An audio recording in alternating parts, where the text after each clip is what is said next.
Warning, this podcast contains heavy spoilers for not just one movie, but entire franchises. We highly recommend going and watching these movies before listening to us as a companion piece that stitches all the timelines into one creepy, crime-ridden story. There will be no more spoiler warnings. We do not break character. After this, there is no turning back. You've been warned. Hit the music. You are talking about the nonsensical ravings of a lunatic mind. It's alive! It's alive! It's alive! It's alive!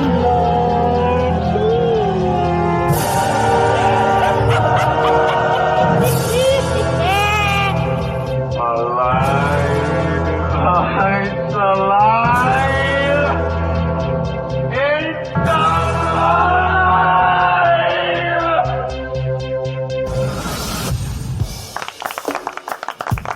So I'm going to open a little different this week.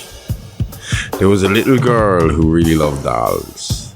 She had a big collection of them in her bedroom. One day, while she was browsing through a shop on her own, she spotted a really beautiful doll. It would make a perfect addition to her collection. She only hoped she had enough money to buy it. "How much is that doll, ma'am?" she asked the old woman behind the counter. "This doll is not for sale," replied the woman. Bitch. "But it's so beautiful," said the girl. "I really want it." The old woman became irritated. "I told you, it's not for sale," she said. "Why not?" persisted the girl. "Because this doll is cursed." "Well, that's okay, I don't mind. I'm not going to sell it to you. But if you really must have it, go ahead and take it. It's yours. But if something bad happens, don't blame me." "Ah, yes. Thank you," said the girl, smiling as she grabbed the doll and walked out of the shop. The little girl was so delighted to get the doll for free that she ran all the way home, carrying it in her arms. When she got to her apartment building, she went to the lobby. It was deserted. She stood there waiting for the elevator to arrive. The doors opened, and she stepped inside, clutching her doll tightly. The doors closed, but the elevator didn't move. The little girl got scared and began trembling in fear. "Oh my God," she thought to herself. "Is this the curse of the doll?" Suddenly, she felt the doll move in her arms. Ever so slowly, its head turned to face her. The little girl wanted to scream, but she couldn't make a sound. The doll's eyelids fluttered and opened. It stared at her with her lifeless glass eyes, and then it opened its mouth and it said, "Push the button to go up, bitch." I was just about to fucking say it, and I was like, don't interrupt him. I was like, push the fucking button. Hello, welcome to It's Alive podcast. This is a true crime, paranormal, interstellar podcast covering unbelievable stories that sound like they were ripped straight from the pages of a Hollywood script.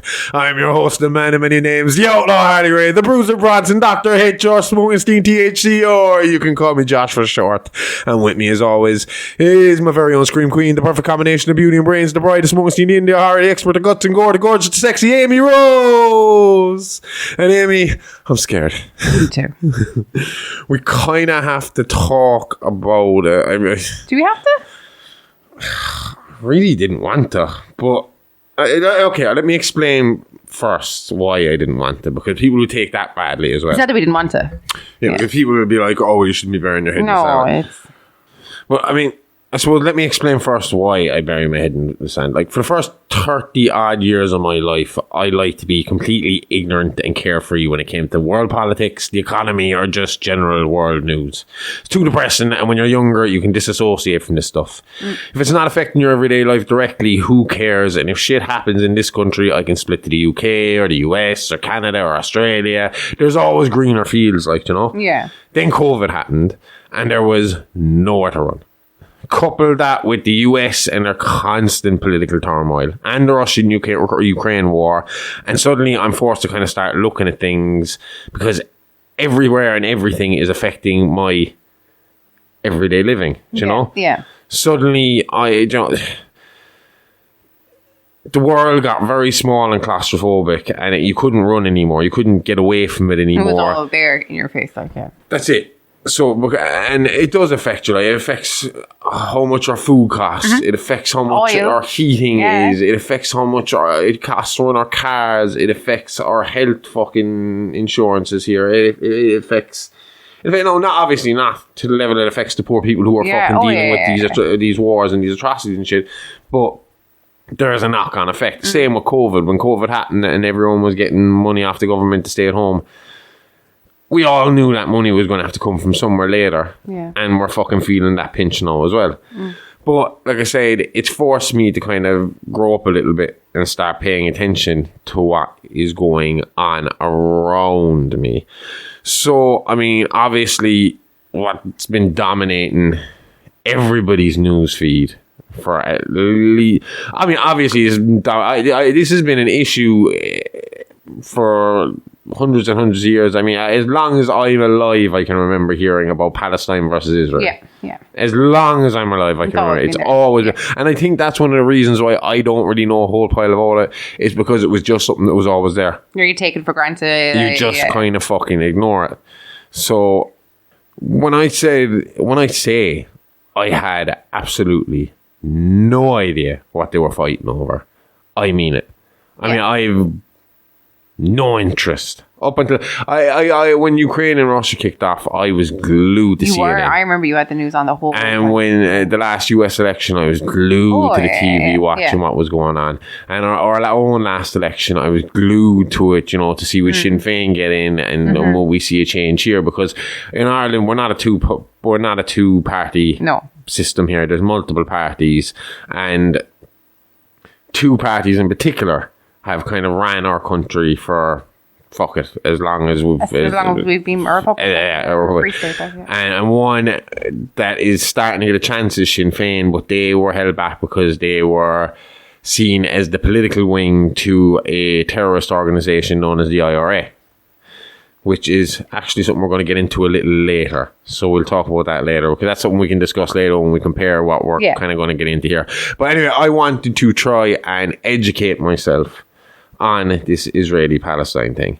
Now, we would like to stress, and I mean fucking stress, we do not know anything really about this situation. We're only addressing this situation because it kind of plays into the story we're going to tell today. There's comparisons that can be made later, not directly to what's going on, but what happened to the Jewish people during World War II and what's happening in Palestine and Israel now. Okay. So what I did was, because it seems like it's an extremely complicated subject, I Eli 5'd it. Eli 5.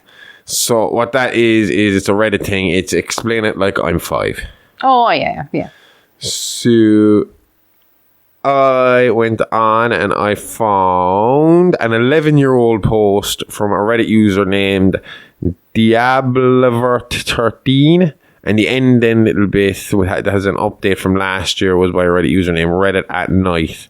Now, I feel as a person who did not know what was the story here going in, that this man seems very impartial. Okay. Seems very unbiased. He tells both sides of the story, to the point that by the end of it, I was kind of sitting there going, I understand both. Historically, I understand both sides. Yeah. But what's going on now ain't cool. No. Or what's been going on. Oh, yeah. But I understand how we got here from this statement. So if you're like me and you're completely ignorant of what the whole Palestine-Israel issue is, here's going to be a little rundown on what I learned this week from Reddit. And explaining it like I'm 5. So, 3,000 years ago, there were these people called Jews, and they lived in a land of Israel whose capital was Jerusalem. We've all heard of Jerusalem. That is a big story in the myth of old baby Jesus. They were pretty different from most of their neighbors because they were monotheists, and they had certain cultural practices which also marked them out. So monotheist is one God, right? Yeah. They're not like me where I'm polytheist. Yeah. But that's strange, isn't it? Before Jesus did the Jews, so they just believed in God, but there was no in God, yeah. But and Jesus is just a prophet, not the son of God. Yeah. But even for us, it's still just mono. Yeah. Oh no, I get that. Yeah, I get that. Most of them are, no. Yeah. So I don't know if you ever went to Sunday school or anything, but have you ever heard of the phrase "render unto Caesar what is Caesar's"? It's a quote from Jesus. Okay. That's because 2,000 years ago, when Jesus was alive, allegedly, there were still Jews and they still lived in the land of Israel. But Israel had been conquered by the Romans and was at that point a Roman colony and paid taxes to Rome and its head of state, Caesar. About 70 years after Jesus died, 180 or so, the Jews started to rebel against their Roman rulers because the rulers were trying to enforce emperor worship and preventing them from practicing certain aspects of their faith. There was a war and the Jews lost badly. Okay. The vast majority of them fled Israel. Their main center of worship in Jerusalem was torn down and erased. Most of the time when stuff like that happens in history, within a couple of generations of losing power and becoming refugees, people tend to end up merging with the population of wherever they fled to. This is why you don't hear so much about sixties these days. I have no idea what they are, so that'll tell you. They feature in Cullen's legend. Yeah? I think that's where I guess the toe spear from. Okay, so where would they be from? Good question. But I will have a look for that for you. And while you're looking up that anyway, so it wasn't so much like that for the Jews. They stuck together partially because they were a pretty unique culture that helped them do so. Monotheism, a written text of their people's history, laws and religious practices, and partially because they were discriminated against a lot. You look like you have your information, do you? So they migrated westward from Central Asia to southern Russia in the 9th century, and southern Russia and Ukraine in the 8th century and 7th century. So kind of coming from Asia and then through to Russia. Anyway, so as I said, the Jews, they are no stranger to discrimination. No. They have, when you look at their history, they've had a fucking rough history. There ended up being Jewish communities all over the world, in Ethiopia, India, North Africa, and especially Europe, which retained their unique culture for hundreds and hundreds of years after losing their homeland. Why were they discriminated against? Because while the Jews were spreading across the globe, Christianity was also on the upswing, and most Christians blamed the Jews for killing Jesus. Around 300 AD, Christianity became the official religion of the Roman Empire and spread through pretty much all of Europe. Cue a continent-wide pathological hatred of Jewish people. This lasted, well, one is tempted to say up until now, but certainly all through the Middle Ages, when Jews were often forced to live in segregated neighborhoods like ghettos, had discriminatory laws written against them, were expelled wholesale from a couple of countries at one time or another, England in 1290, and Spain in 1492, and every once in a while, in lots of places, there'd be random riots where people would get riled up, invade a Jewish neighborhood, and beat a bunch of Jews to death. This was basically the situation for Jews in Europe, with minor variations up through the 19th century. So hold on to that for a minute. Meanwhile, back in the land formerly known as Israel, there were still some Jews left. But following the Roman expulsion, lots of people from the other nearby colonies moved in, and Jews were a small minority there now, with most of the rest being a grab bag of polytheists and Christians and so forth. Around about 500 AD, the Roman Empire was in decline. Local rulers controlled little bits of its former territory. And then in 600 or so, along came a guy who you may have heard of by the name of Muhammad. Now, if you know any Muslim, you probably do know a guy by the name of Muhammad. A lot of them have. But like you see, a lot of them would have it just in there somewhere. Mm-hmm. You even notice that with the Norwegians and the Scandinavians. Thor and Odin used to be just thrown it, like Thorsten and stuff like that, just to get it in there. Yeah.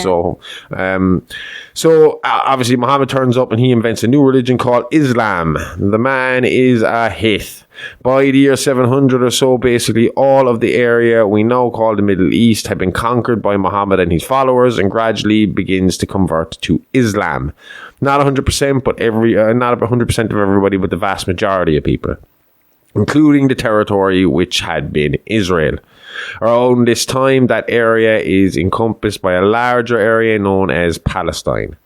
So while the Jews are scattered all over the world, being shat on by whoever's in charge, the land that used to be called Israel spends 1,000 plus years forming a small part of various Muslim empires and being lived in and ruled by Muslims, and mostly being referred to as Palestine. This catches us up to the 19th century. During the 19th century in Europe, nationalism was a big thing. The countries of Germany and Italy were created, basically under the idea that everyone who speaks the same language is a part of one people and each person deserves their own country. Some Jewish leaders noticed this, plus the fact that they were continually being discriminated against, and they said, you know what, fuck it, we're never going to be safe and secure unless Jewish people have a country to call their own. They started a movement called Zionism, which held that Jews from Europe and other places should move back to the area that used to be Israel. So they started buying land and working towards creating their own country. Given how heavily Jews were discriminated against in Europe, this Zionism thing turns out to be pretty popular. Rich Jews help by buying land and poor Jews start shipping out to the areas to farm it. Now, in the late 19th century, Palestine, Israel was a part of the Ottoman Empire, a Muslim empire founded by Turks.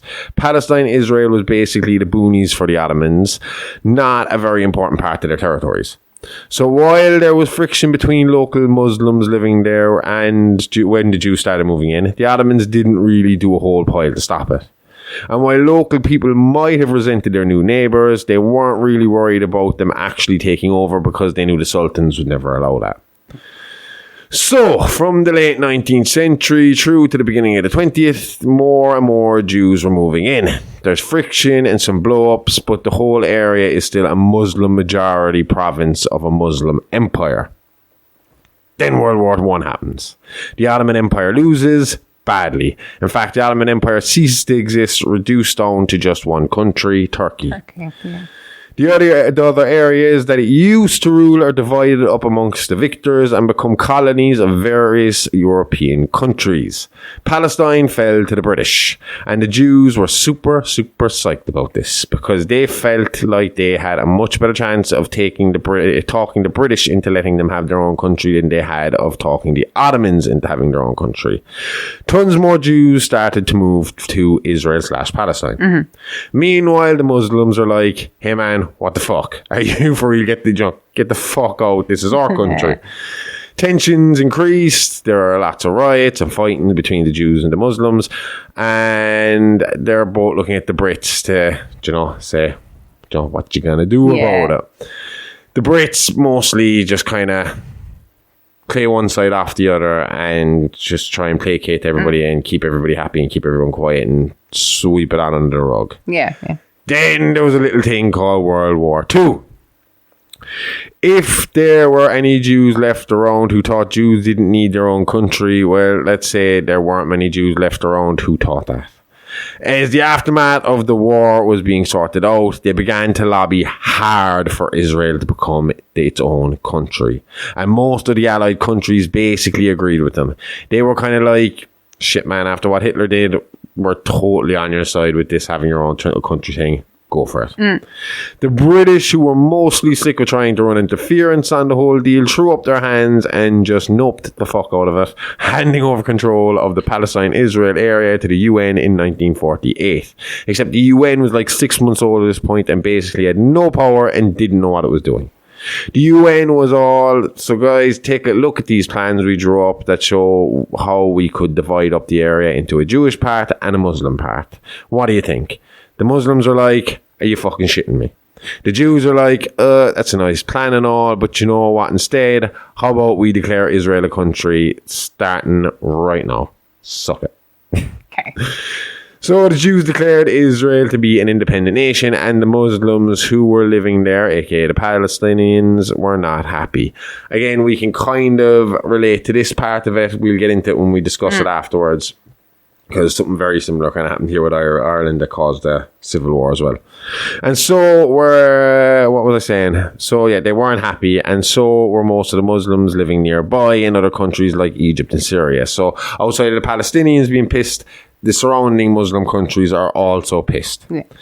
Pretty much immediately a war starts between the Jews and the surrounding Muslim countries. During the hostilities, a lot of Muslims living in Jewish majority areas fled. To everyone's surprise, because they had way more soldiers, the Muslim alliance lost badly. The Palestinians who had fled were stuck living as refugees, mostly in small areas across the Jordan River from the new Israel. But lots in the country now known as Jordan and other places as well. The Jews got to keep Israel as its own country, which lots of people in the US and Europe and Canada supported because of the whole Hitler thing. In the US especially, which has its own significant Jewish population, lots of politicians were big supporters of Israel. To be honest with you, if you would ask me where the Jews were from, I would have said fucking America up and when I was younger, because anytime you had heard of Jews, it was on American TV shows. Gradually, because of other Cold War developments that I won't go into now, it became strategically very useful for the West to have a strong ally in that part of the world, and Israel was it. They provided Israel with money and guns to help support them. I suppose it's kind of like the Cuban Missile Crisis. If you start sticking missiles in Israel, it's a lot closer to fucking Russia than America is. Same way Cuba's a lot closer to America than Russia is. Most of the Muslim world is still pretty pissed about the whole thing. There were several more wars between Israel and the surrounding states, which Israel has won. In the 1967 war in particular, Israel captured a bunch more territory and expanded its borders. Unlike in the 1948 War of Independence, however, this territory was pretty much exclusively Muslim. Since then, settlers have been systematically moving into this captured land to try and make it a majority Jewish-owned area, mostly with the support of the Israeli government. The US and other countries are against this, but if the settlers succeed, there won't be enough land left for the Palestinians to have their own country, and most people think they should have one too, a two-state solution. Yeah. I love the way they say the US and other countries against it, but the US are the ones that are like, here's money, here's guns, here's bombs. Whatever you do with it is, I'm not looking, I don't know, I don't want to know. After losing the 1967 war, some Palestinian groups turned to terrorism in their bid to keep fighting for statehood. Again, something Irish people can relate to, and we will get into again in a few minutes. The US and other countries which supported the existence of Israel were considered fair game as well. There have also been several huge large-scale uprisings against Israel by Palestinians. The Palestinian territories are landlocked and very poor, so that kind of fucks them too. Mm-hmm. There have been a few other wars between Israel and the other Arab states, but gradually the other Arab states make peace with Israel, so Israel is much wealthier than its neighbours and has much more advanced army. I wouldn't have thought that. I don't know why I saw Israel as a but poor country. They all have mandatory military training as well, men and women. Oh, yeah, but a lot of those Middle Eastern countries do. Mm. Okay, so that was the first guy's bit. This is the update. So now it's 2024. Most of what was the British territory of Palestine is now the nation of Israel. They maintain military control over the entire territory, but there were two regions that are nominally Palestinian. One is called the West Bank, and it's the land between Jerusalem and the River Jordan. The other region is called Gaza, a small strip wedged between Egypt and the sea. Life in the Palestinian territories is not good. Israel controls their borders. Israelis are also building new towns in the West Bank and then building walls around them. Economic opportunities for Palestinians are pretty slim. About the only way the Palestinians can fight back is through guerrilla tactics and terrorism. Gaza is controlled by an Islamic group called Hamas, who believe that Israel should be wiped out and the whole territory should be returned to the Palestinian control. This is unlikely as much as Hamas or Palestine fight, generally Israel can fight back a hell of a lot harder, which means for your average Palestine civilian, things are just going to get a lot worse and just going to keep getting worse and worse. Yeah. There have been a number of attempts to have peace talks and resolve the issue. Palestine doesn't want to accept what they view as crumbs. Israel don't want to leave or give up their land. The big thing I take away from this, though, is instead of becoming better than their oppressors, that it seems Israel, you know, they founded their country for, that they wanted to found a country for. They wanted to get away from these oppressors, and instead of building a utopia where they could be better than these people, they have become these homicidal, genocidal fucking maniacs and are doing the exact same thing to the Palestinian people that has been done to the Jewish people for fucking thousands and thousands of years. Oh, absolutely. So I think like that's really where you're looking at it and going, well, you know, you of all the cultures and all the religions and all the people in the world, you more than anybody should know what this feels like, and you should fucking maybe take a step back and look at how you're fucking dealing with this. Because I would agree, you know, from what I know, their best bet here seems like a 2-state system. It sounds like the best. Because it's kind of like they both have claim to the land. I mean, you know, it's different. Like, you know, when you look at like the Ireland-England situation, that seems too fresh because it's only a couple of 100 years. No, it's 800 years, 900 years. But in comparison to the thousands of years that their conflict has been going on, where it's like, it's so historical. It's so historical that you can't really be blaming the modern day Palestinians for being where they are. And you can't really kind of push them out now just because you got pushed out by their ancestors 1,000 years ago. Yeah. Do you know? I mean, like, we didn't like it here either, but there had to be a fucking, there was so much fucking back and forth fighting between Catholics and Protestants up the north that we had to kind of say, I mean, like, there was civil war in this country because of a 2-state system. Yeah. And because we had to give up some fucking land to the English to get the majority back. And I mean, if you ask some Irish, they were still fighting for it. And I mean, I only saw an article yesterday where Mary Lou McDonald said she reckons by 2040 that we'll have a referendum for the fucking 32 county full Irish country again. They'll have as in like we can't do anything about it down here. As in like a referendum in the south, it'd have to be like a referendum up north. Oh yeah, I'm aware of that. But imagine if it was that easy. But we're all just going to vote. But you have to remember she's in power up there too. Oh, I know. Yeah, she's but I just thought the way you do it. Well, MP is that it's MP. I don't know. Yeah, member of parliament. Yeah, member of parliament. Yeah. But yeah. So I mean, like, I think the Irish can understand the struggle more than anything, especially the Palestinians with the IRA and stuff like that. I mean, again, I've listened to the Troubles podcast and what the IRA did and what the UVF were doing and what the fucking UDA were doing and what the INLA were doing, and it's all awful, terrible shit. The main fucking thing that everybody should be taking away from all of this is none of this should be fucking happening in this modern day and age. No. There's no reason why people can't just sit down and have a civilized fucking discussion and sort this fucking shit out. I know that's a very, very simplistic and innocent and fucking gullible way of looking at things. But I mean, at least like I said to you, I think I said it last week in an episode or something, like in one of our episodes, if you're going to have to fucking fight, and if you have to have soldiers fighting soldiers, and have soldiers fighting soldiers, fucking dedicate a specific battleground and go have a specific battleground. There shouldn't be any civilian loss at all. No.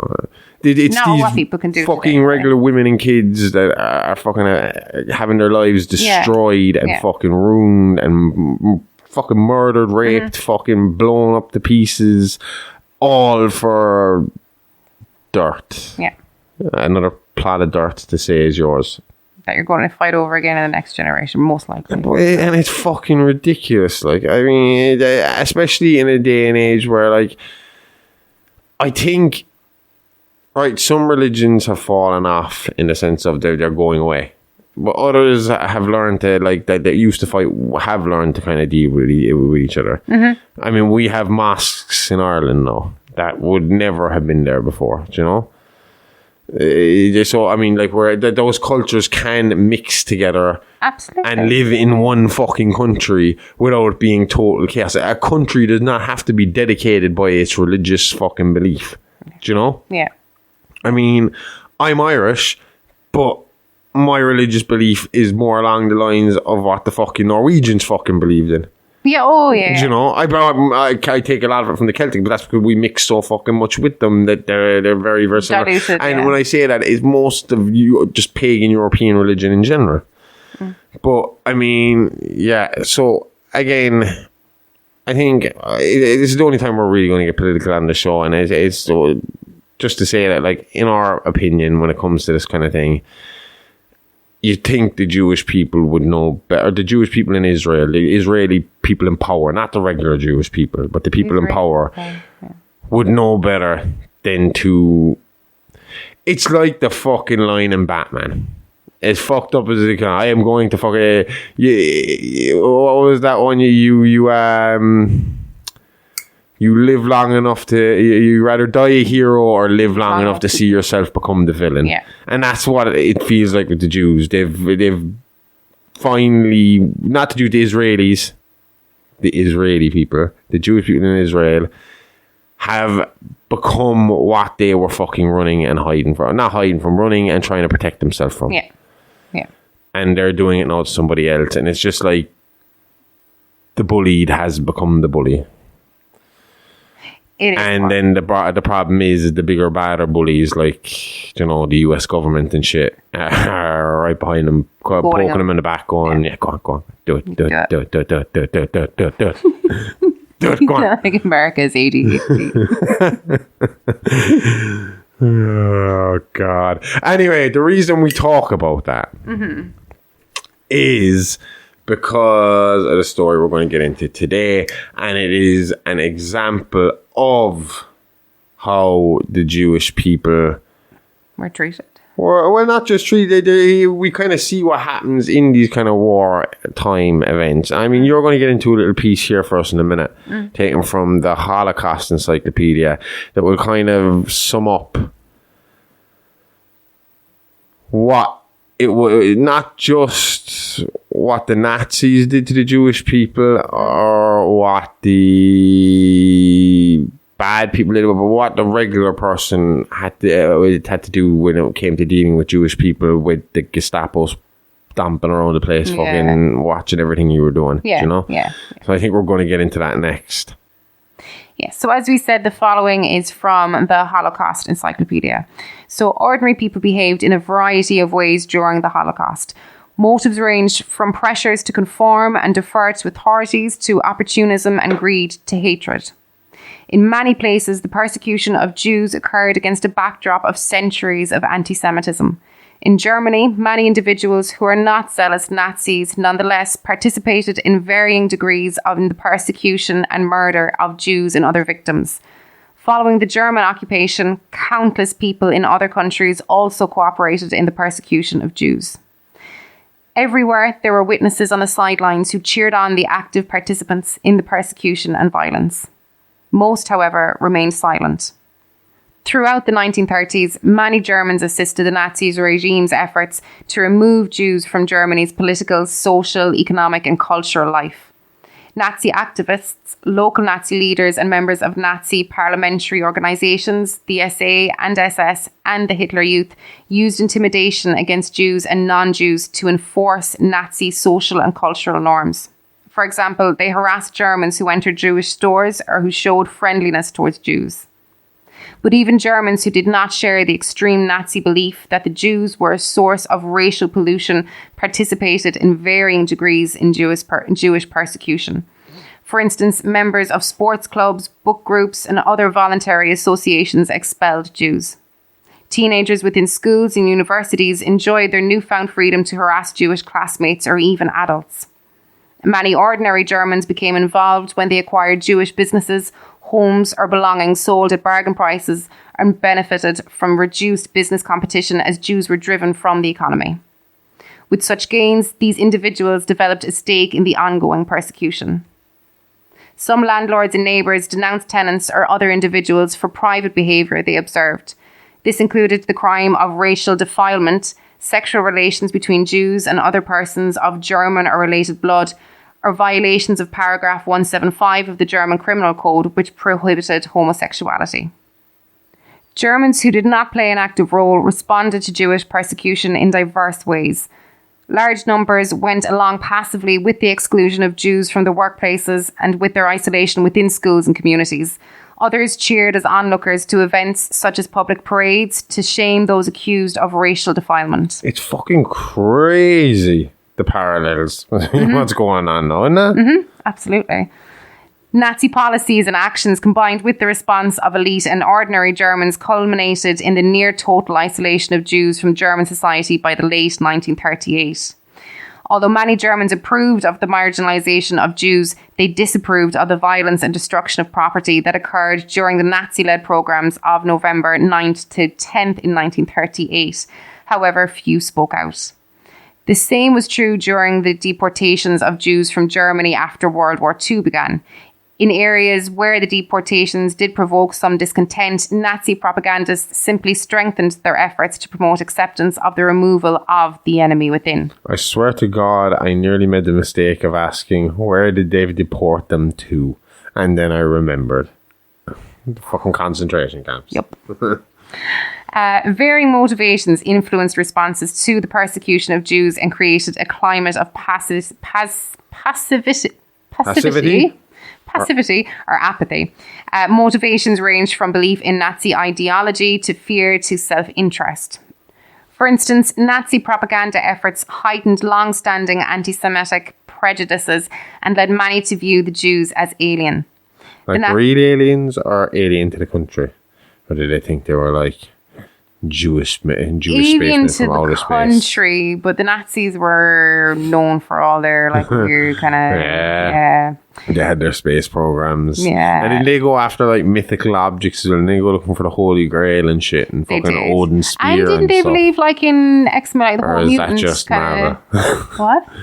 Yeah, they did experiment, a lot on kids. Yeah. Jewish kids. Mengele. The Nazis were also in near total control of public space. Government censorship prevented dissenting voices from being heard, and few Germans had the courage to speak out publicly against the persecution of Jews. They were aware of the risk that outspoken dissidents faced in a police state, and where opponents of the regime could be arbitrarily arrested and present in concentration camps without trial. Pressures to defer to authority and obey laws and decrees were present even without the added intimidation by Nazi activists. Many people wanted to protect their jobs or advance their careers. Others did not want to swim against the tide by failing to conform to Nazi racist norms. Most cut off relations with Jewish friends and neighbours in public, if not in private. The factor of fear and intimidation should not be overstated, however, for it implies that people wanted to help the persecuted. For many Germans, their livelihoods and well-being of their families were simply at much higher priority than a group who represented a tiny fraction of the population and who was constantly demonized as a dangerous threat. As Germany's economy and global standing improved during the 1930s, the majority of Germans, including many who never voted for Hitler and who did not identify as Nazi, supported the positive changes and overlooked the threats to Jews and other Nazi targets. Many more people came under direct Nazi rule once the war began. The manner in which ordinary people in these areas responded to the persecution of Jews varied depending on factors such as country, region, degree of Nazi control, existing hostility towards Jews, and the perceptions about whether Germany would win the war and remain the master of Europe. After the invasion of Poland in 1939, Western and Southern Europe in 1940, and the Soviet Union in 1941, German forces became thinly stretched across vast occupied areas. They needed tens of thousands of non-Germans, from local officials and police to ordinary citizens, to help implement occupation policies, including measures that targeted Jews and other victims of Nazism. In regions of Eastern Europe under direct Nazi rule, non-Germans helped carry out Nazi policies, including ghettoization and forced labour of Jews. the seizure or transfer of Jewish property, and the roundup and transport of Jews to the killing sites. During Nazi-organised mass shootings of Jews, communists, Roma and psychiatric patients in Soviet territories, tens of thousands of non-German auxiliary police served as guards and killers. So what's fucked up is like they'd make them like fucking dig their graves and then just gone. That's it. Local government officials recruited others to work as clerks, grave diggers, wagon drivers and cooks. Some locals at times, on their own initiative, violently attacked Jews, robbing and killing them. The motives of non-Germans who participated in the persecution and murder of Jews in Nazi-ruled Eastern Europe varied. Nazi propaganda reinforced long-standing local anti-Semitic prejudices. Ideologically driven individuals were free to act within the climate of licensed violence against Jews. I was just about to ask that question. Would they have had to have kept up the facade a little bit of having a proper country and prosecute people for murdering regular Jewish people, or was it just like fucking full on the purge when it came to Jewish people? If you saw a Jew and you just decided you wanted to kill him, you could just fucking walk right over, fucking stab him and walk off, and no one's going to do shit because it's Nazi Germany. Right, yeah. Or would you be arrested and... I would assume that maybe you would be arrested, but if you ran away and they found the body and they'd be like, that's just a joke. Yeah, there's no point in looking into it. Kind of thing. Like, yeah, it would have been like they say about like black prostitutes in America. They call them the less dead. Yeah. And it's just because when a cop comes and they find a black prostitute, they're just going to be like, well, no one's going to go looking for them. And say they bought this on themselves. They knew what they were getting into. Fuck it. Yeah. We're not going to be able to find the killer, so why bother even trying? Yeah. In places that the Soviets occupied between 1939 and 1941, local populations often blamed Jews as a group for oppressive Soviet policies. German propagandists aimed to deepen such animosity by constantly linking Jews and communists to a mythical Judeo-Bolshevik threat. Tens of thousands of men joined auxiliary police forces or militias. Among their motivations for joining were the need for employment, income and food, or the opportunity for gain, including self-enrichment from looted property. Some men aimed to prove loyalty to new German masters. Others sought the opportunity to avenge the suffering for their families under Soviet rule or to settle other scores. Radical nationalists in Ukraine and the Baltics, as Lithuania, Latvia and Estonia, cooperated with the Germans because they hoped that the Germans would reward them by allowing them to establish independent, ethnically homogenous states, hopes that were not realised. Local policemen were drafted in to help guard the ghettos, sealed off areas of town where Jews were forced to live in appalling conditions. During the liquidation of the ghettos, these forces assisted the SS and other German police in the roundups and assembly of Jews for deportation to their deaths at Nazi killing centres. Not all regular police were eager collaborators, but they feared the consequences of disobeying German orders. In the countryside, some local police, along with volunteer firefighters, participated in Jew hunts. Other locals informed on Jews in hiding. Jew hunts sounds like the start of Django Unchained. Do you know when the Gestapo come to the house to... It's not frickin' Django and shit. You keep doing this. Fuck it. Sorry, hateful eight. You did that during the week as well. Now. It's you were on because about of the your Nazis man and from Django. I was like, being when did I miss this? the Nazi in hateful eight being in Django Unchained. It just keeps knocking me off. I know, I get you. That's the only reason. But every time you do it, it knocks me off. I'm because centuries off. Especially with that one, we're like, is that the start of Django? And I'm like, were the Nazis running after him when he escaped? Time traveling Nazis. They're going to get them all. They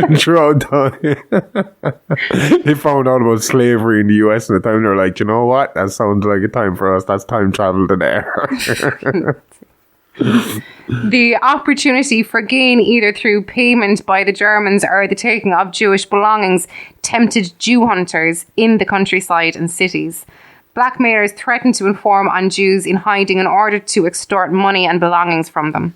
I imagine instantly when I heard Jew hunters. I just like to point out that's in inverted commas, by the way. Yeah, it's all I can picture is if it was modern time, it's Dog the Bounty Hunter with Dog the Jew Hunter.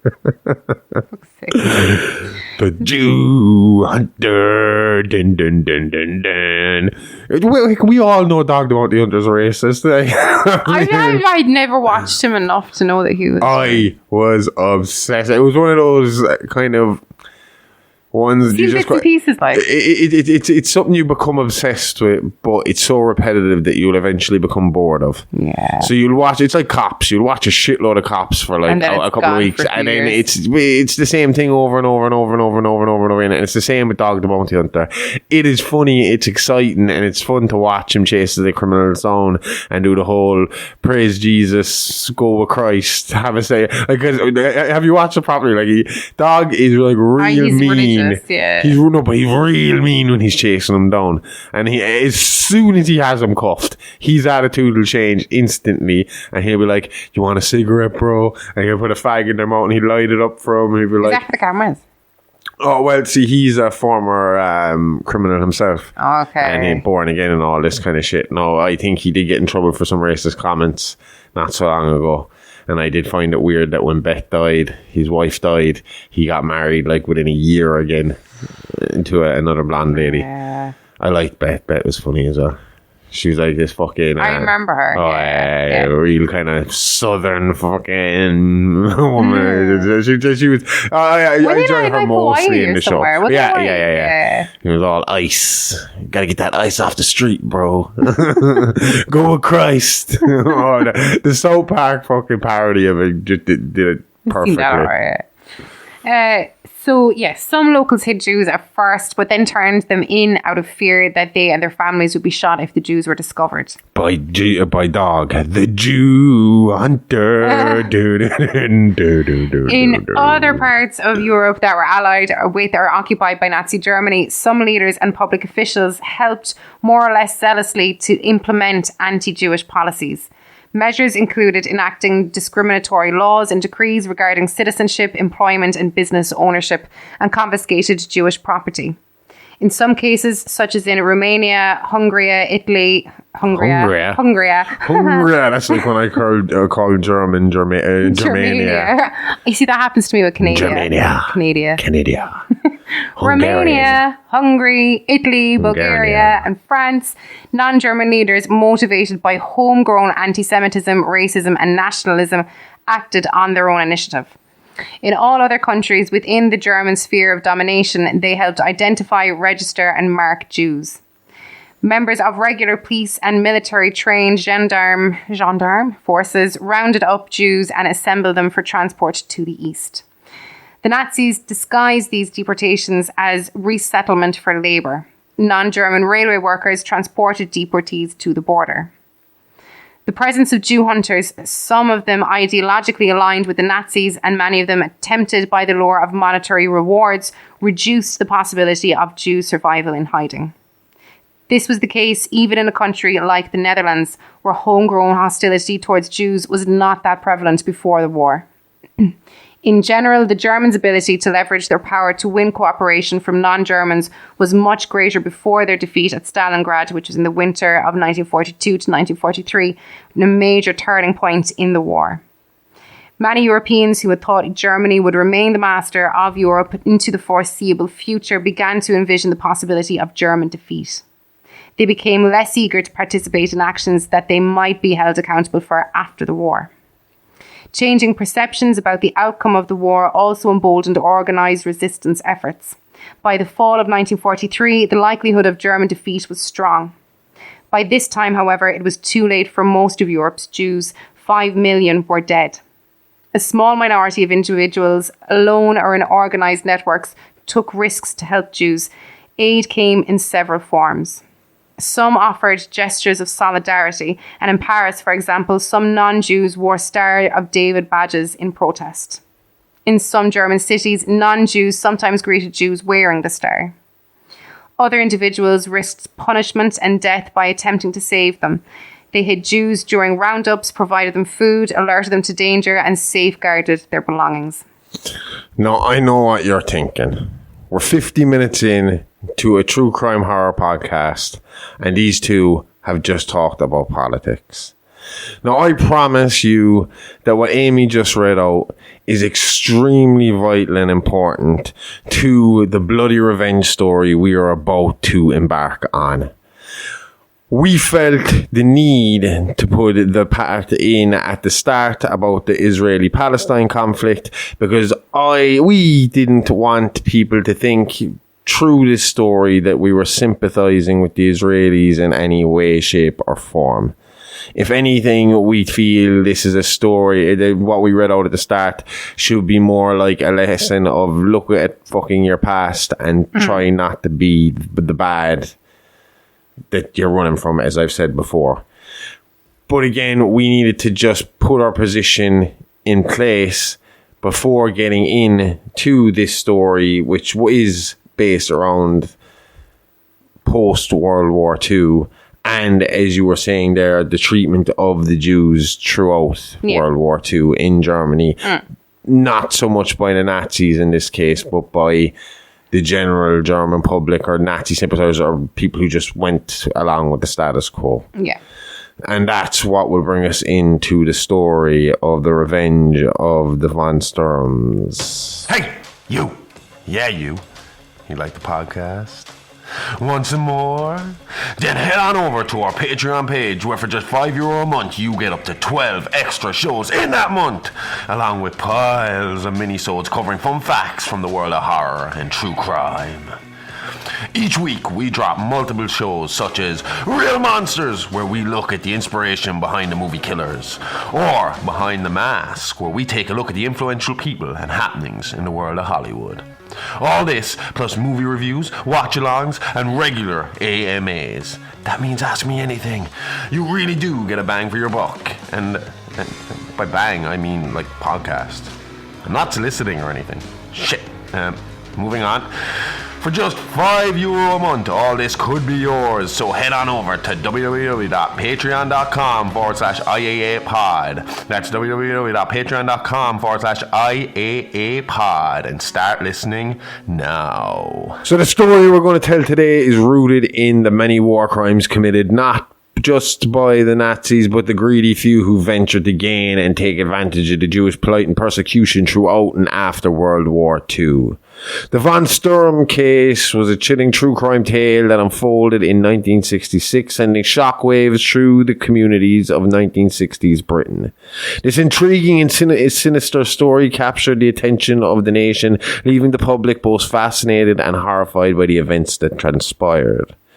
During this tumultuous time in history, Britain was undergoing significant social and cultural changes. The swinging 60s brought about a sense of liberation and freedom, but alongside it, there was also a growing unease and anxiety. It was against this backdrop that the von Sturms case emerged, adding to the mounting sense of fear and uncertainty. The case centered around a series of mysterious and brutal murders that seemed to defy explanation. The victims, all prominent figures in their respective fields, were found brutally slain, their bodies arranged in a grotesque manner. The macabre details that stood out in each crime scene was the presence of an eerie doll strategically placed near the bodies. The nation was gripped by fear as the killer, dubbed the psychopath by the media, remained at large, continuing to strike without warning. The brutality and precision with which the murders were carried out suggest a cunning and methodical killer, leaving investigators perplexed and the public on edge. The psychological impact of the von Sturms case cannot be understated. It unleashed a wave of paranoia and fear as people began to question the safety of their own homes and communities. The concept of a faceless, sadistic killer lurking in the shadows struck fear in the hearts of many, leading to a heightened sense of vigilance and suspicion. The public's insatiable appetite for true crime stories propelled the case into the spotlight, with newspapers and television channels providing daily updates on the investigation. In this episode, we will delve deeper into the victims and the mysterious dolls, explore the investigation and the growing suspicion on the Van Sturm family. We'll uncover the tragic backstory of the accused and ultimately witness the confrontation and the end of the Van Sturms, reflecting on the aftermath of the case and its lasting legacy. So as we said earlier, outside of the obvious atrocities and laws broken throughout World War II, there were those outside of the political sphere whose only motivation for causing suffering pain were greed, power and self-preservation. While the Nazis held power, those people felt untouchable, from the law anyway. I'm sure the Gestapo kept even the most hardened Nazi supporters on their toes constantly. But this safety net wasn't to last, because as we all know, the Nazis lost the war and Hitler shot himself. Or, moved to Argentina under a new alias. Who knows? Alex Jones alert.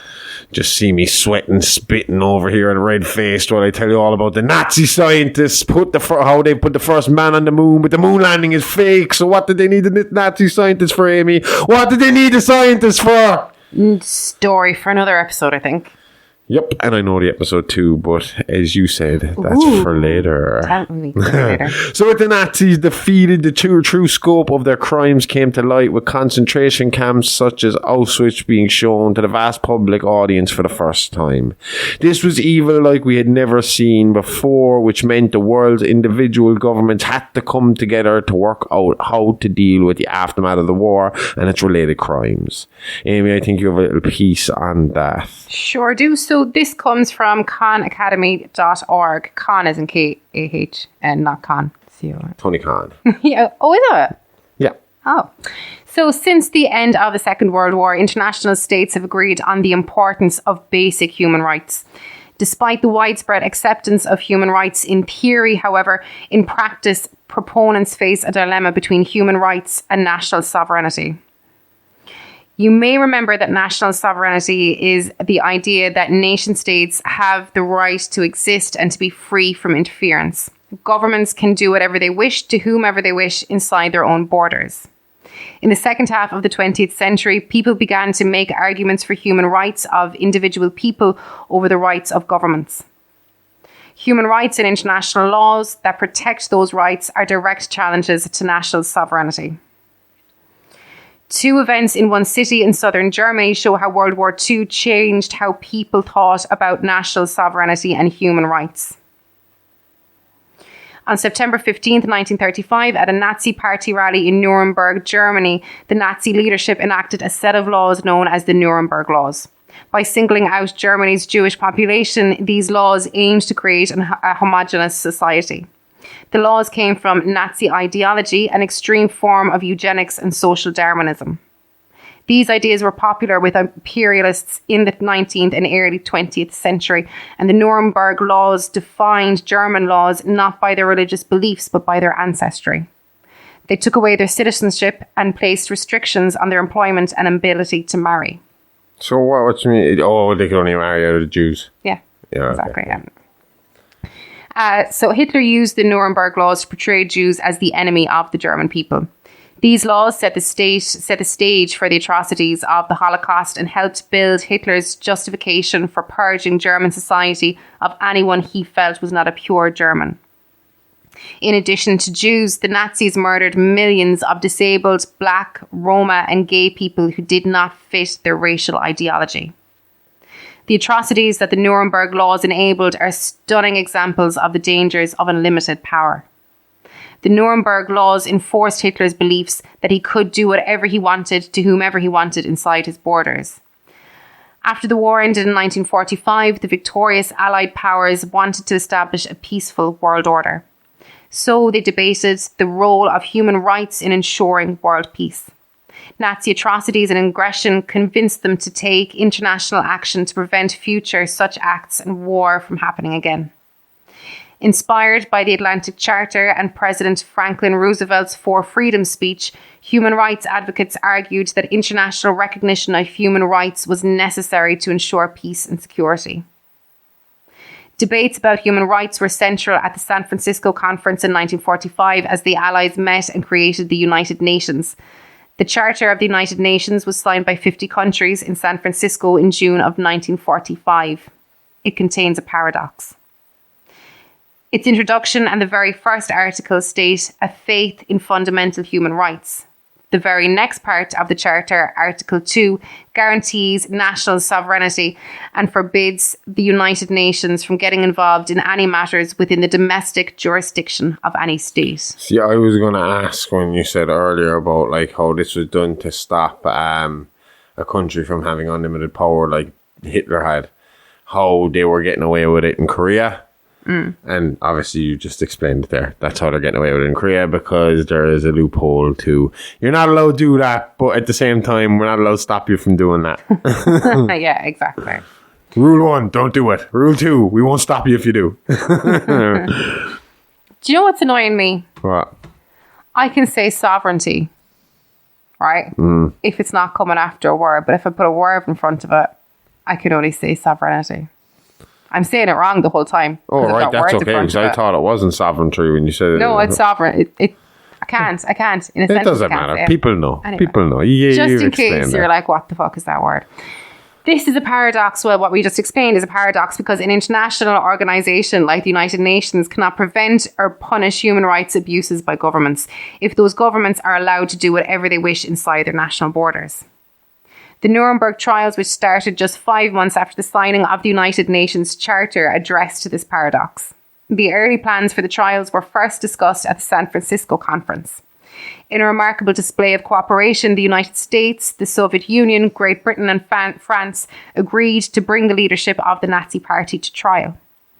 These trials helped to take ideas about human rights and turn them into formal international laws. This was the first time in history that the international community prosecuted the leaders of major power. So this will be the first time, basically, where you had a country sue a country or bring a country to court. Yeah. Not just a person, it's a whole government is being brought to trial. Exactly. Okay. Exactly. And you know you are on the wrong side. You know you're the bad guy. If the Russian government are on the other side going, no, you're in trouble. We're agreeing with America on this one. Then you know you fucked up and that you're in big trouble. I remember being younger and hearing that and being very surprised because I thought that they were on. Oh no! Sooner was this done, and they were fucking the Cold War started. I know. So the Nuremberg trials were a total of 13 trials of Nazi officials held from 1945 to 1949. They were held in the same city where a decade earlier Hitler had declared the Nuremberg Laws. The first of these trials is the most significant. The United States, Soviet Union, the United Kingdom and France hosted this first trial called the International Military Tribunal. The subsequent 12 trials were hosted by the United States alone, foreshadowing the later Cold War tensions between the United States and the Soviet Union. See? The trials sought to hold Germany's leaders accountable for crimes so serious that they required jurisdiction or authority beyond the borders of any one state.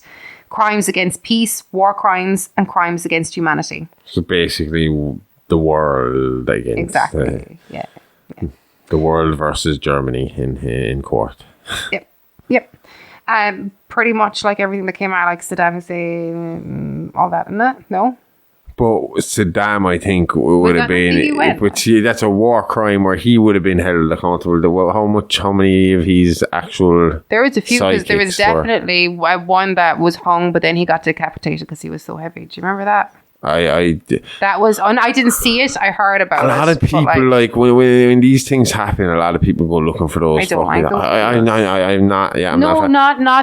on about the journalist decapitations. In like this guy was just in general, even fucking Saddam's. I watched Saddam's video up until the point where he actually got hung. I didn't see I saw him march him to the gallows, put the fucking thing around his neck, and then I was like, no, I don't want to see this, and I turned it off. And that was the only time I've kind of seen real death on video, but I stopped it just short of it. I didn't want to. So the nature of the crimes just mentioned, crimes against peace, war crimes and crimes against humanity, the Allies argued required an international solution. The Nuremberg trials were something new.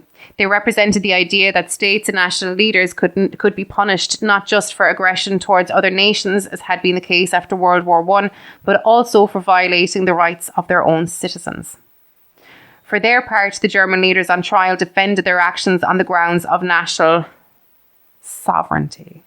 Good job. The high-ranking Nazi official Hermann Göring insisted that was our right. We were a sovereign state, and that was strictly our business. But the Nuremberg trials rejected the principle that a government could do whatever it wanted inside its own borders. Göring was convicted and sentenced to death. He committed suicide in his jail cell the night before his execution. Fucking coward. Which leads us nicely into the story of Karl von Sturm, as he would also meet a similar end to Hermann Göring. Only difference is he didn't deserve the punishment he was having doled out to him. You see, Karl von Sturm was a successful industrialist in Germany both before and during the war. Any idea what industry he's in? From what I read, he kind of had his hand in a bit of everything from clothing factories to toy manufacturing. When the war ended, the innocent people of Germany, Europe, and the world wanted to see someone held responsible for the atrocities committed to the Jewish people and their sympathizers. And with Hitler tanning on the beaches of Argentina, came the Nuremberg trials we spoke of earlier. The high-profile trials were just that, for high-profile, unapologetic, hardcore Nazis who were, to the most part, set to meet a firing squad for their crimes. While these high-profile trials took place to deal with the main shot callers of the Nazi party, the world made sure not to forget about the little guy, as smaller commissions were put together to investigate, prosecute, and convict Nazi sympathizers and criminals who profited from the suffering of others during the war. Karl von Sturm found himself in front of one of these commissions, accused of using Jewish slave labour in his factories throughout the reign of the Third Reich. The four men he faced on the commission, Reinhard Klermer, Frank Saville, Victor Ledoux, and Martin Roth, all acquaintances of the accused. See, I thought when you named him out, it was a nice impartial mix. I'm guessing Klermer is German, Ledoux is French, and Saville and Roth are British. Yep. Saville sounds French though, but he was a Brit. Ah, yeah, but all that impartialness goes out the window when you find out that they're actually mates. Yeah, but not in the way you think. You see, if convicted by one of these commissions, punishments could range from anything from fines to imprisonment, as well as having all assets seized. Kind of in the same way CAB will seize your assets here. If it's seen as a proceeds of crime and you can't show a legitimate source for your income, then the Criminal Assets Bureau will seize your assets until you can prove a legitimate source of income or pay a settlement tax bill that usually is in the hundreds of thousands, if not millions. It's kind of the law way of saying fuck you to criminals they know are involved in organised crime, but they can't catch them with traditional evidence. Kind of like Al Capone getting done for tax evasion when they couldn't pin any real crimes on him. Just here they take all your assets and leave you with nothing instead of giving you jail time, and they'll do it over and over again. So the criminal will build up his money and assets back up, and CAB will come in and take it all back and put you back to square one, or at least like that's how it's supposed to work. Yeah. Right, so as you said, with Karl on trial and his four business acquaintances as his jury, Karl felt confident he would be cleared of all charges. No justice. You're right, because while Karl was guilty of shunning potential employees for being Jewish, he was not guilty of slave labour. Ooh, plot twist. Like we said earlier, even the Germans who despised the Nazis and what they stood for still had to or chose to follow the status quo out of self-preservation. The Gestapo were nothing to fuck with. The Gestapo were the official political police in Nazi Germany and later occupied Europe. The term Gestapo means secret state police in German, and the organisation was one of the most significant internal Nazi groups to enforce the political will of Adolf Hitler. As I said earlier, even the Nazis were afraid of the Gestapo. Imagine Hitler as Palpatine and the most evil man in the universe, and he has a whole army of Darth Vaders instead of shitty stormtroopers. Yeah. But that's basically what it fucking was, like, you know? Yeah. And they were basically like the CIA for fucking... For Hitler, but they were specifically hunting down Jews and Jewish sympathizers and rebels and anybody that went against the Nazi rule. Anyway, even if Carl was guilty of prejudice through fear, he was innocent of slave labour charges, which made it all the more surprising to him when his friends found him guilty of all charges, sentencing him to life imprisonment and seizing all his assets and funds. But they were business acquaintances. Like, surely they visited his factories in the past and would know that he was a legitimate businessman, like he was following the rules. Yep. They also knew how much all those factories were worth. Thing is, at this time, portions of seized assets and funds had a tendency to fall through the cracks of the system and usually found their way into the pockets of the men tasked with presiding over these commissions. Evil and greed didn't die with Hitler, and these men felt they were owed something by these German men who toed the line instead of showing resistance and solidarity with the Allies. So for that, they rationalised that it would only be fair to make von Sturm suffer for his cowardness, falsifying documents and taking his wealth to divide amongst themselves. Karl von Sturm, devastated, took his life in prison only 2 weeks into his life sentence, leaving behind his widow Hedwig and their young son Mark, who out of shame now bought to their family name, left to find refuge in England as Hedwig von Sturm set out to clear her husband's name and regain their rightful assets and good name in decent society. Only problem is she didn't realise just yet who was to blame and used Reinhard Klermer as the solicitor in the case. Reinhard had confided in Mark von Sturm many years after his father's death that there was no evidence to be found and he had to give up the investigation, but due to Hedwig's already fragile mental state, that living in hope would be better for her than revealing the truth. What Reinhard didn't know at the time, though, was Mark had already begun his own investigation and had the necessary proof he needed in documentation stolen from Kelmer's office, a fact Kelmer wouldn't realise until 6 p.m. on the night of his death. 1 hour later, he will be mowed down by a red 1962 Volvo as he rushed to a music session with his co-conspirators. It was here he planned to inform them of his suspicion of Mark von Sturm and what he might know. But he was stopped at 7 p.m. when a red Volvo ran him over, then back and over again. Then one more time for good luck. Along with Reinhard Klemmer's mangled body lay his smashed violin and a doll. The doll was custom made and was a perfect resemblance of the now deceased solicitor. Now, I mentioned a little bit back there that they felt that Hedwig von Sturm, Mrs. von Sturm's, so I keep calling them Strum because that's why I misspelled them during the week and I was calling them Strum for half the week while I was writing the script. But it's Sturm. Sturm. It's Sturm. But basically after her husband's death, she got basically mental paralysis is what it is. She believes she is paralyzed from the waist down, pretty much. She can't walk, she can't walk. So she's confined to a wheelchair. Her mental state isn't great, so that's why Reinhardt here was saying, we really shouldn't tell Hedwig what's going on, because at least with hope it'll keep her going, but if I confirmed to her that her husband was using Jewish slave labour, it'll kill her, you know? Yeah. So it might be better to keep it hidden. No, the thing about it is, a part of her mental health issues and ways she dealt with it was over the, I don't know, was it 19 years or so since her husband had died? Yeah. She had started collecting dolls. Creepy. So her house was jam-packed. And I mean jam, like when cops went in there after all this was said and done, I think they brought out somewhere close to $130 to $150, custom made by her. She had a workshop. She built these things. It's a hobby. It would be, except she referred to them as her children, and she had no real connection with humans. She didn't trust humans anymore after what happened to her husband.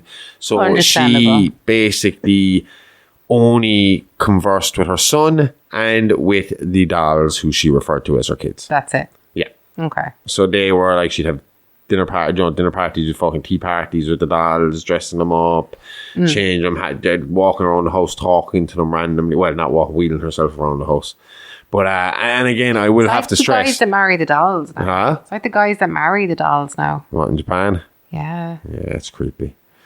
But again, I stress as well. Her paralysis was mental. It was basically brought on by stress of her situation. Yeah. Because she was determined. She did not believe that her husband was guilty of these crimes, and she was like hell bent on proving it and getting her status back and getting all her assets back and getting her and clearing her husband's name. Like, she loved her husband. She wanted to clear the man's fucking name. She knew that he had been falsely accused. Like, she just didn't know by who right then and there. Yeah.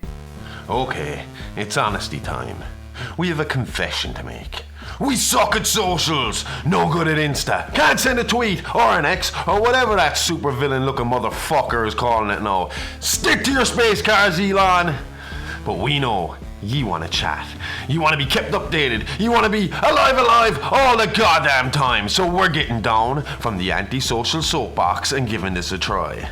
So come chat to us on Insta and Twitter at AliveAlivePod, or hit us up by email at itsalivealivepod@gmail.com. We want to hear from you. Tell us what you like, what you don't like. This is a project. It's still a work in progress, and we just want to give you more what you like and less of what you can't stand. So give us a like, give us a follow. We'll always hit you back, and we'll always try to reply to everyone. So come say hi. We don't bite. Well, at least Amy doesn't. And she keeps me well fed, so you got nothing to worry about. Now, back to the show. So Inspector Patrick Holloway was assigned to the case, and after examining the scene, decided to follow on Claremer's intended path to the residence of Frank Seville, where the quartet had arranged to meet for a Posh Boy Jam Fest. After a quick round of questioning where the inspector collected alibis, Holloway inquired as to what exactly was going on in Claremer's personal and professional life that may have led to his untimely death. The remaining 3 co-conspirators remained tight-lipped on the past situation with von Sturm, unsure at this point as to whether Claremer's death was related to their past indiscretion, but suspicious enough to stay quiet.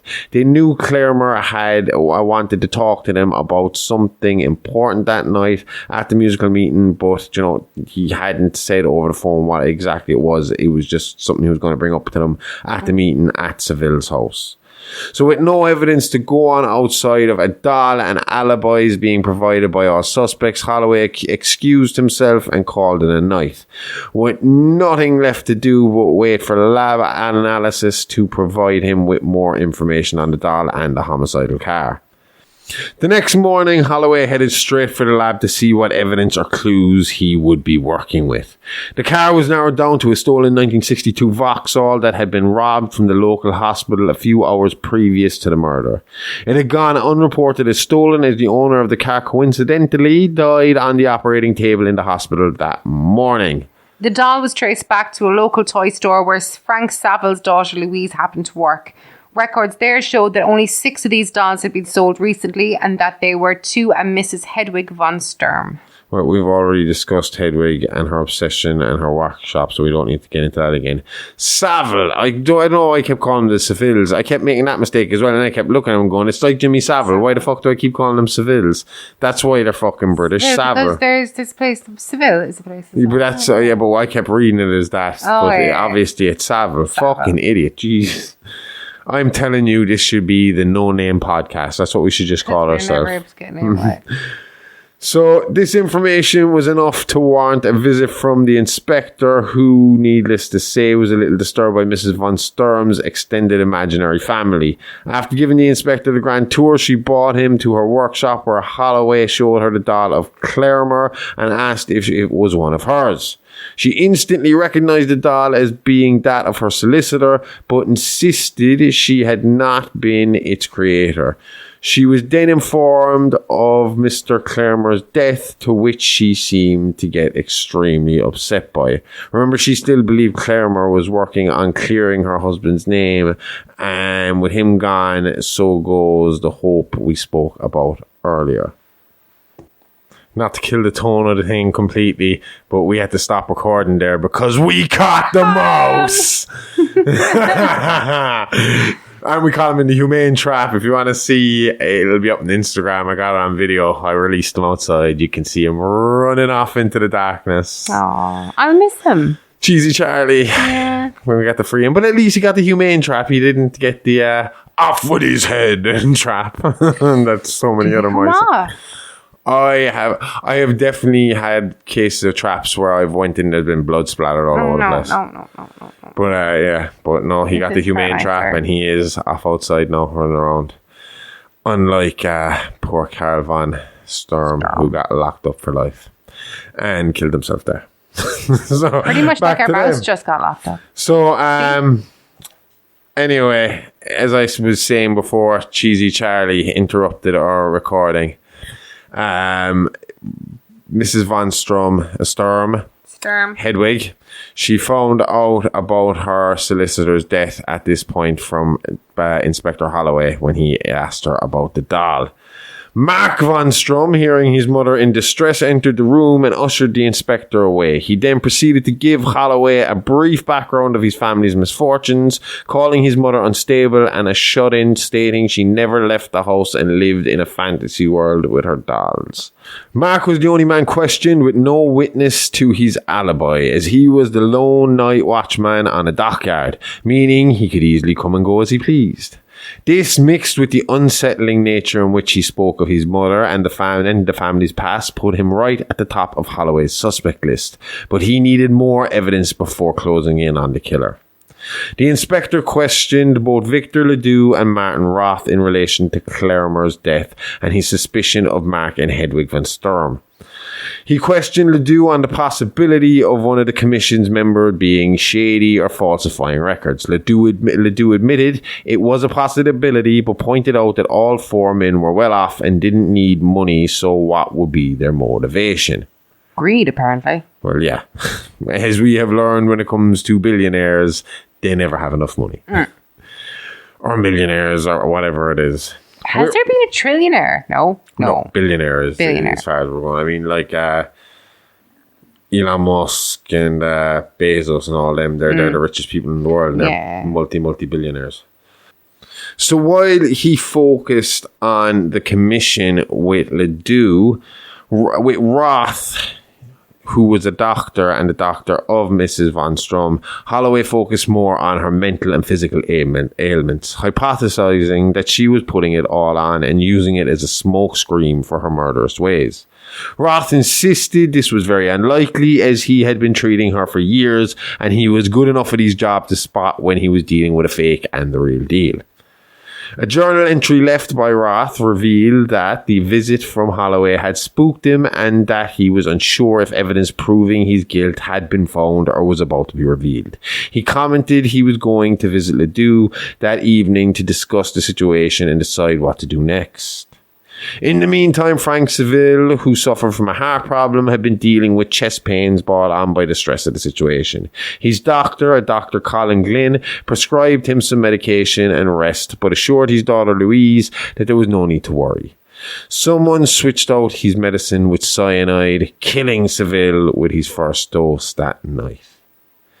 The next day, Martin Roth and Victor Ledoux were found dead in Victor's art studio. Martin had been burnt to death with a blowtorch, while Victor had been strangled and hung from a shower rail. Next to him hung an identical doll swinging in the breeze caused by the passing police. Roth and Seville's bodies were also accompanied by lifelike dolls. Creepy, but with everybody involved dead now and the doll connection, does that not almost guarantee one, if not both of the von Sturms are the killers? Yep, but it's still just circumstantial evidence. Holloway wanted something concrete that would stick before he took Mark and Hedwig in for questioning. So with that, Inspector Holloway made a visit to Mark's place of work, the local shipping dock, questioning Mark again, leading him with his questions so as to almost let Mark know that the net was closing in. Mark was no fool, so with the writing on the wall, he led the inspector on a chase around the dockyard, where he tried to run him over with a runaway boat he had let loose from its slip. The boats, for some reason, I don't understand this, but they were kind of like on a slant. Do you know, it's almost like they were brought in kind of, I suppose the car backing them down in. Yeah, that's why. But anyway, they were kind of tied in, and he was letting them loose and they were coming down then, so they were coming down and nearly killed Inspector Holloway, and in the confusion, Mark hadn't noticed that he had also let loose a tie that held in place a ton of thick, heavy chain, usually used to hold the bigger boats in place. Now, when I say thick, heavy chain, I am talking about one link would be the size of our TV inside. Oh, easily, yeah. So this is fucking lengths and lengths of that just tumbling down on top of him. Holloway, convinced no man could survive such an extreme amount of metal hitting their body, left to get reinforcements, the fire brigade and the ambulance and the likes. When he returned, the body of Mark von Sturm was missing. There was no evidence or leads to his disappearance. The next day, Louise Saville was invited to the home of Hedwig von Sturm for what she believed to be a meeting to clear the air between the two rival families, an eye for an eye and all that. But Hedwig had other ideas, blaming Louise and her family for the von Sturm misfortune. That's when Louise lost it and let loose. You see, at this point now, Hedwig, she knew who was responsible for her misfortune. So with her, obviously she didn't kill Frank Saville. That was Mark that did that. But she kind of the same way that Sydney kind of inherited Maureen Prescott's vengeance from Billy. Yeah. Hedwig is kind of portraying her anger now on Louise because Frank isn't there to take anymore, like, you know? Okay. But Louise lets loose on her, telling her that Inspector Holloway had discovered Mark was killing and leaving the dolls as evidence so as to point the crimes directly at her. He was sick of dealing with his invalid mother and wanted to get rid of her. With the information he had stolen from Clermer's office, he could restore his family fortune and lead the life he felt he deserved. And Hedwig would only be an obstacle in the way of that lifestyle, so she had to go. That must kill a mother to hear, especially when she hasn't done anything wrong. Like, she's just been a victim of circumstance. Her husband's conviction, the government seizing her assets, her son going on a killing spree with the plan to frame her. No wonder she was cranky with humans and only dealt with dolls. I'd love to know what happened to Mark's dead body. Nothing, because there was no dead body. Mark was alive. Louise found him paralyzed from the neck down, dressed and made up like a doll, unable to move or help himself. Because of her discovery in the house, Hedwig decided she must dispose of Louise, only to be bested by the much more youthful and healthy woman. Hedwig fell from the top of a flight of stairs in a struggle with Louise, impaling herself on a blade that she had planned to use on Louise. Mark von Sturm was moved to a prison hospital to be treated for his injuries, but died a short time later due to complications brought on by the doll treatment performed on him by his mother. And that's it. That was the end of the von Sturms. They got their revenge, but they paid the ultimate price. I hate scary doll stories. Like, they always creep me out, but I guess at least it wasn't a possessed doll story. And they're the worst. You'll hate what I got in store for you this Halloween, so... Oh, I shouldn't have opened my mouth. Don't worry, it's months away. Until then, don't forget to like and subscribe to us on Spotify, iTunes, YouTube, Audible, Google Pods, Acast, or wherever you listen to your podcasts. Also, you can follow us on all socials at Alive Pod, or follow my own page at Amy Rose IA for some great content, fashion pics, and podcast updates. It's Alive Podcast, all the guts and gore with none of the guilt. See you all next time. Same Alive time, same Horrorverse channel. Love you, bye-bye. Okay, lady, I love you, bye-bye.